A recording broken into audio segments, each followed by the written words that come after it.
রাজধানীর গুরুত্বপূর্ণ মোড়, সরকারি স্থাপনা কিংবা বিভিন্ন জেলায় টহল। গত কয়েক মাসে জনমনে নিরাপত্তার প্রতীক হয়ে উঠেছিল সেনাবাহিনীর উপস্থিতি। বিশেষ পরিস্থিতিতে প্রশাসনকে সহায়তা ও আইনশৃঙ্খলা নিয়ন্ত্রণে মাঠে নামানো হয়েছিল তাদের।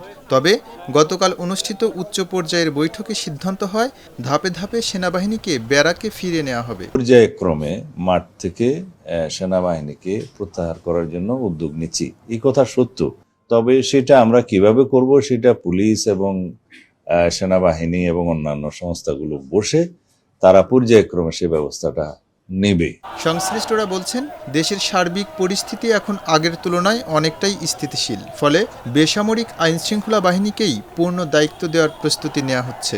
দেশের প্রত্যন্ত অঞ্চল থেকে আগে সেনা প্রত্যাহার করা হবে এবং পর্যায়ক্রমে জেলা শহর ও বিভাগীয় শহর থেকে প্রত্যাহার করা হবে। বিশ্লেষকরা বলছেন, সেনাবাহিনীর মূল দায়িত্ব দেশের সার্বভৌমত্ব রক্ষা। দীর্ঘ সময় বেসামরিক দায়িত্বে থাকলে বাহিনীর স্বাভাবিক কার্যক্রমেও প্রভাব পড়ে। তাই পরিস্থিতি নিয়ন্ত্রণে এলে সেনাবাহিনীর ব্যারাকে ফিরে যাওয়া একটি নিয়মতান্ত্রিক প্রক্রিয়া।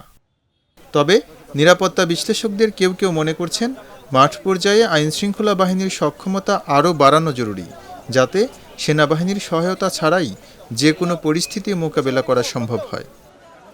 এদিকে সেনাবাহিনী প্রত্যাহারের পর রাজধানীসহ বিভিন্ন এলাকায় নিরাপত্তা ব্যবস্থা জোরদারের কথা জানিয়েছে পুলিশ প্রশাসন। বাড়ানো হবে টহল ও নজরদারিও। বিশেষ পরিস্থিতিতে দায়িত্ব পালন শেষে ধাপে ধাপে ব্যারাকে ফিরবে সেনাবাহিনী।